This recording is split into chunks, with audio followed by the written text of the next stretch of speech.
are responsible for ensuring that our streets are safe, that the American people are protected. And what we have seen is in far too many Democrat-run states and Democrat-run cities, we have seen violence and chaos, and nothing like the law and order that we saw here in D.C. when President Trump stepped in and surged the National Guard. In Chicago, for instance, we saw over 100 people were shot and 14 tragically killed, including a 3-year-old was among the victims. And one local news outlet tragically reported that multiple teenagers were killed in Chicago this weekend as well. In Minneapolis, 11 people were shot and 1 person killed. One individual was a father of 2 who worked as a barber, and our hearts break for this family. Also in Democrat-run New York City, we saw that the New York Post reported that there was 1 shooting per hour this Saturday, absolutely inexcusable, with 24 people shot on Saturday alone. And then in Democrat-run Seattle, we've seen the autonomous zone, otherwise known as CHOP, C-H-O-P. 1 person was shot and killed in this autonomous zone run by radical anarchists. And also, we saw another shooting there yesterday as well. And Democrat mayor of the city called CHOP, quote, the summer of love. But it has been nothing of the sort, clearly, with 2 individuals shot, 1 person shot and killed.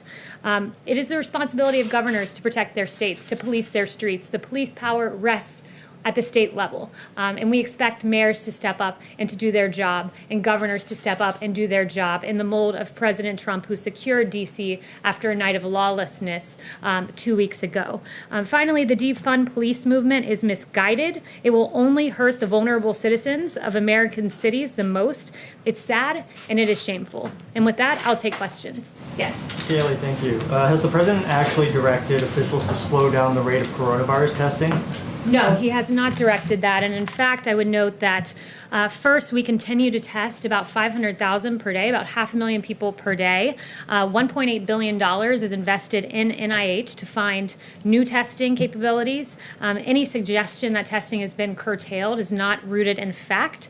And yeah, I would just note the extraordinary efforts of this administration, more than at this point, 26.7 million tests, and we should be north of that. When he said Saturday that he told his people to slow it down, what did he mean by that? The president was trying to expose what the media oftentimes does, is they ignore the fact that the United States has more cases because we have more testing. We are leading the world in testing, and he was pointing that out, that it's a fact that the media readily ignores. What he's saying that he told his people to slow down testing is not true? It was a comment that he made in jest. It's a comment that he made in passing, specifically with regard to the media coverage, and pointing out the fact that the media never acknowledges that we have more cases, because when you test more people, you find more cases. Is it appropriate to joke about coronavirus when 120,000 people have died? He was not joking about coronavirus. I just said he was joking about the media and their failure to understand the fact that when you test more, you also find more cases. Kayleigh, thanks so much. To follow up on that, has the president ever delayed the allocation of federal funding that's already been dedicated to national testing? No, on the contrary, the president has led the way to make us the leading country in the world on testing. In fact, the FDA has authorized 144 tests under EUA's emergency use authorizations. These include 122 molecular tests, 21 antibody tests, 1 antigen test, and the president has led the way in making us the world's leader with regard to testing. The administration sitting on about $14 billion of funds that have been approved but not yet allocated. Well, I just mentioned the $1.8 billion at NIH. That's there, and we're exploring new testing. We're leading the world in testing, and we will continue to do so. Kayleigh, I have a question of my own. Last July, President Trump declared himself the least racist person there is anywhere in the world. Why does he use racist phrases like the Kung flu? The president doesn't. What the president does do is point to the fact that the origin of the virus is China. It's a fair thing to point out as China tries to ridiculously rewrite history ridiculously blame the coronavirus on American soldiers. This is what China's trying to do. And what President Trump is saying, no, China, I will label this virus for its place of origin. That's what he's saying by using the racist phrase Kung Flu? He is linking it to its place of origin. What does he have to say to Asian Americans who are deeply offended and worried that his use will lead to further attacks of discrimination? So the president has said very clearly it's important that we totally protect our Asian community in the U.S. and all around the world. They're amazing people, and the spreading of the virus is not their fault in any way, shape, or form. They're working closely with us to get rid of it. We will prevail together. It's very important. So it's not a discussion about Asian Americans, who the president values and prizes as citizens of this great country. It is an indictment of China for letting this virus get here. And I would also point out that the media blames President Trump for using the terms China virus and Wuhan virus when they themselves have used these very terms. The New York Times called it the Chinese coronavirus, Reuters the Chinese virus, CNN the Chinese coronavirus on January 20th, Washington Post January 21st, Chinese coronavirus, and I have more than a dozen other examples.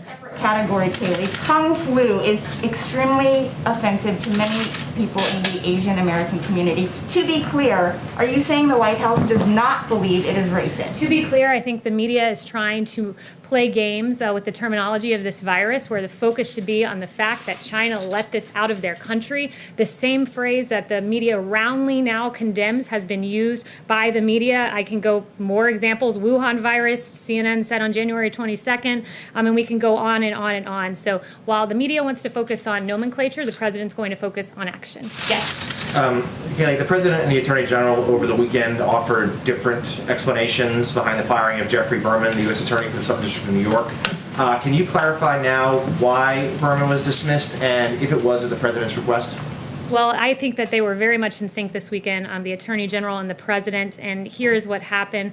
The President held Mr. Clayton in very high regard, wanted to nominate him to this position in SDNY to keep him in the government as he returns to New York.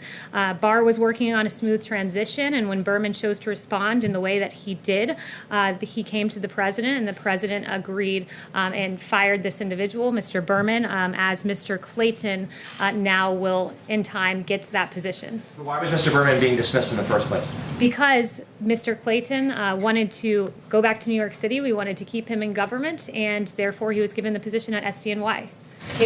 But why did the president, I have two questions, but why did the president say he wasn't involved in the firing of Jeff Berman when the attorney general said the president was the one who fired him? Because the Attorney General was taking the lead on this matter. He did come to the President and report to him when Mr. Berman decided not to leave. And at that point is when the President agreed with the decision of the Attorney General and to fire Mr. Berman and to promote Mr. Clayton. So he was involved in it then? He was involved in a sign-off capacity. He was not, AG Barr was leading the way, but in a sign-off capacity, yes, the President was. So my second question on testing is, you said the President made that comment in jest about having people slow down the testing. The Vice President just said that it was made in passing. When Pierre Navarro said it was tongue-in-cheek.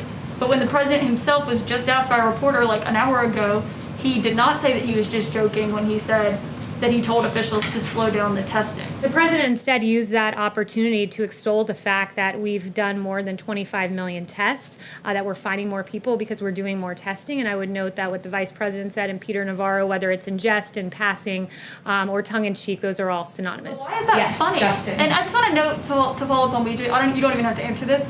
The media has never called it the Kung flu. Calling it the Chinese coronavirus and calling it the Kung flu are very different things. The media and your network specifically called it the Kung flu. The media and your network specifically have repeatedly used the term China virus and Wuhan virus, and then gone on to deride the president as somehow using a term that they themselves have never used. So we can go through CNN's history.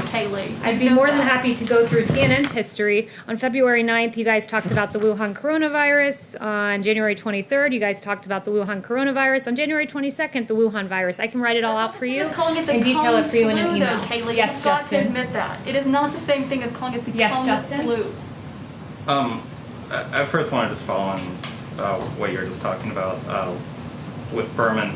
So obviously the president made the decision to nominate Clayton for the job, and that led to the sort of kerfuffle that we saw over the weekend. But there's this decision to remove Berman from the post before Clayton was nominated, or before Clayton was either nominated or, more importantly, confirmed. And so I think the question is, why did you take the acting U.S. attorney out of his job before there was a Senate confirmed replacement? Because there's an intent to put Clayton there, and so there will be an interim individual, an acting attorney, as we work to get Mr. Clayton in that position. Yeah, but I guess the question is, why didn't he continue in his position until Clayton was confirmed? Because we are hopeful that Clayton will be confirmed. We're not leaving him there. We're putting an interim person in place. No investigation will be affected by this, as was made clear by Attorney General Barr. All right, then, Yes, sorry, Steve. I wanted to ask about the president over the weekend said that he didn't impose sanctions on China over the Uyghur internment camps because he was worried about his ability to negotiate the trade deal. But since the trade deal was signed in January, China, as you mentioned earlier, not only has acted in ways that you frustrated with on coronavirus, but the president has announced their behavior in Hong Kong and failed to live up to many other tenets of the trade deal itself. At the same time, the president signed an executive order on international religious liberty. So I'm wondering when, if ever, is the president actually going to sanction Chinese officials under either the original legislation or the legislation he signed last week? So I'll get an update for you on that, but what I will say so far is, and you noted this in your question, that he signed legislation to hold China accountable for the treatment, for their treatment of the Uyghurs and other minorities in China. But he also previously has imposed visa restrictions on Chinese officials for roles in China's treatment of Uyghurs and other minorities. He's blacklisted companies that were complicit in China's treatment. He has taken strong action, but I will get back to you on that. Yes, Steve. Is the president happy with the size of the crowd in Tulsa? The president was very pleased with the rally. I was with him, and I just have to say, these media reports that he was somehow furious on the plane, there is no grounding in fact to that. I was with him on Marine One on the way there, on Marine One after. He was very, very pleased with how the rally went, and the media reporting on this prompted me to go around and ask some of my colleagues if they saw something different. And I spoke with Dan Scavino, who was in the Beast with the president right after the rally, and said he was very energized, having been around the American people. So he's quite pleased with how the rally went. And even a political pundit wrote to him that it was one of the all-time great speeches they'd ever heard. We saw him expose his own humanity when he described the wonderful West Point story. The speech made his message so clear and compelling that no one could possibly have missed it, and it was so great to be out of the swamp and in the country. And those comments are how the president feels too. And are you going to make any changes to these events, like have more outdoor events where people aren't clumped together, or what's been contemplated? So on the note of future rallies, I'd refer you to the campaign. Yes. Thanks so much, Kayleigh. I wanted to ask on the coronavirus, who is the most senior person at this time who is focused full-time on coronavirus with no other duties, simply coronavirus?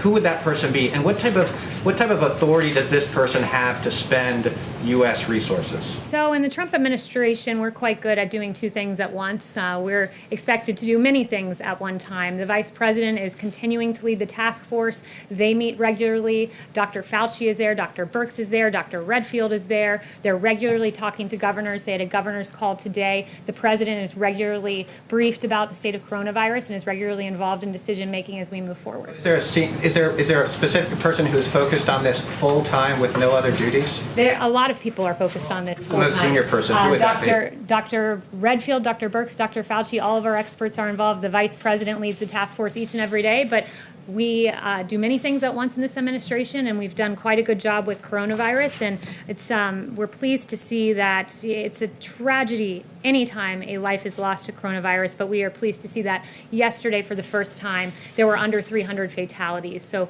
we are trending in the right direction. We're aware when there arises here and there, and those embers, we are equipped to go in, to handle, to put out, and to save as many lives as possible. And thanks to President Trump, could have lost 3 million lives, but we lost far fewer because President Trump took action early.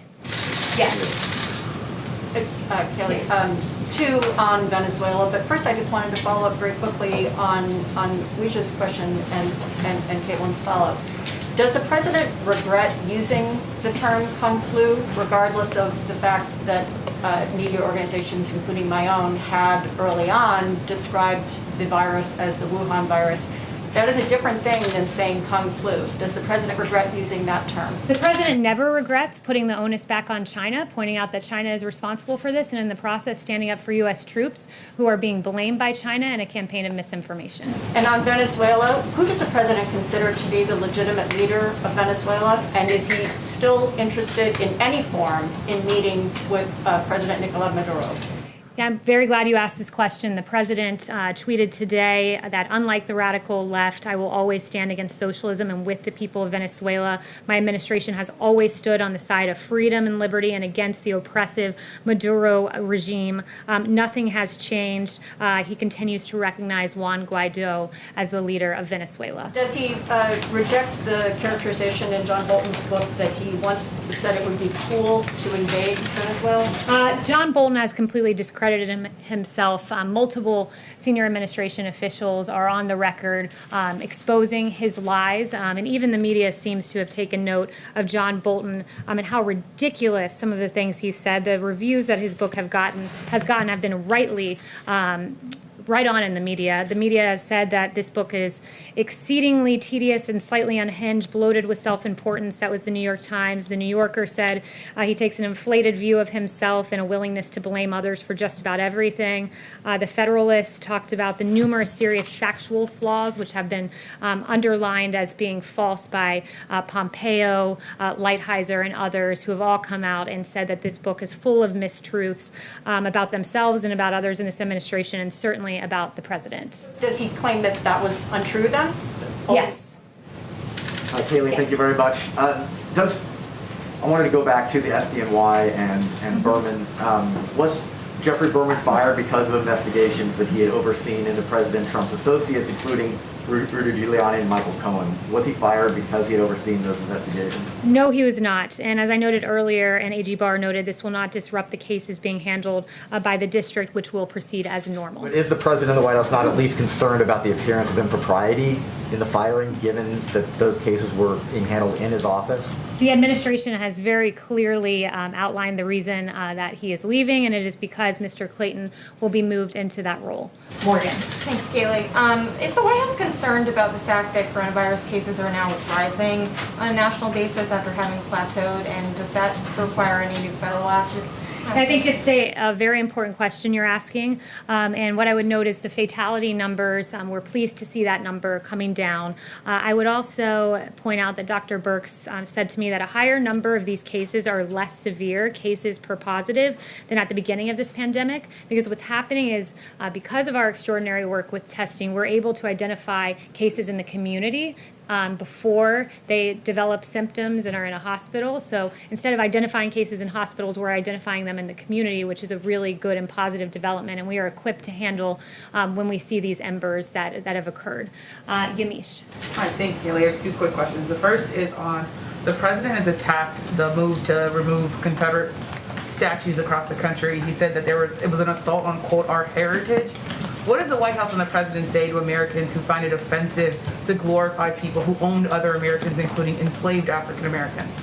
So I would note on statues that what we're seeing across the country is really quite confusing, because you're seeing statues defaced, like Gandhi's statue defaced and Ulysses S. Grant's statues defaced, and abolitionist Matthias Baldwin's statue defaced. At the same time, we're being told that George Washington's statue needs to come down and Thomas Jefferson's statue needs to come down. Where do you draw the line, from Gandhi all the way to George Washington? And it seems the American people very much agree with the president on this, on not bringing down these statues. Less than a third of those polled, according to Morning Consult, think these statues should be taken down. 61% oppose it, according to Marist. 62% according to Marist. So I would point that out, and I would say that when people watch these statue defacements and the beheading of some of these statues like Christopher Columbus, where do you draw the line? Because apparently the line goes all the way to Gandhi. So this week, yes. And then my second question is, going back to the issue of Kung flu, I spoke to Kellyanne Conway in March. She said that it was highly offensive and wrong to use that term. Does the president agree with Kellyanne Conway, or is he now saying that term is not highly offensive and wrong? Because again, that was Kellyanne Conway's own words saying Kung Fu is wrong. The president does not believe it's offensive to note that this virus came from China and to stand up for our U.S. military, who China is making an active effort to completely defame, and that is unacceptable to the president. You're okay with, again, just to go back to what I said to Kelly, as I said to Kellyanne Conway, she said that it was wrong and offensive. Are you saying that she was wrong to say that? Chanel. Are you saying that she was wrong to say On that? John Bolton and his book, if he goes unprosecuted, does the administration feel that this would set, or does it fear that this would set a precedent or embolden public servants to violate their oaths to this nation for political purposes? Absolutely, that's a concern. Look, the information in John Bolton's book was classified information as confirmed by the most senior national security and intelligence officials. And look, you have NSA Director Nakasone saying that this could cause permanent loss of a valuable source, intelligence source, and damage to the U.S. intelligence system. DNI Radcliffe saying virtually the same. You have another government official saying the unauthorized disclosure of this information could reasonably be expected to enable foreign threat actors. This is the seriousness with which we look at this book, and the NSC looks at this book as they scan it for classified information. There's real damage that can be done. And for what? For self-promotion and publicity of a failed NSA director. On Venezuela also, Yeah. could I ask about Maduro and Guaido? Why has President Trump seemed to have lost confidence in Juan Guaido? He has not lost confidence at all. And that tweet that I read to you very clearly says that the president put out this morning. We stand with the Venezuelan people in their fight for freedom. And I would also note how tough this president has been on Maduro by recognizing Juan Guaido. And when you compare that to the Obama-Biden administration, you had the former Vice President Joe Biden, who actually met with the Venezuelan dictator Nicolas Maduro and complimented his hair. According to Yahoo News, if I had your hair, I'd be president of the United States, the former vice president said. And also the Obama State Department helped stabilize the Maduro regime by blocking sanctions, according to a 2017 Miami Herald report. So when you compare the actions of this president, we've stood against socialism and on the side of freedom. And finally, one thing that I just want to point out that was handed to me, wow, a whopping 7.7 million total viewers tuned into Fox News to watch the rally on Saturday night. Big numbers. Thanks so much, guys.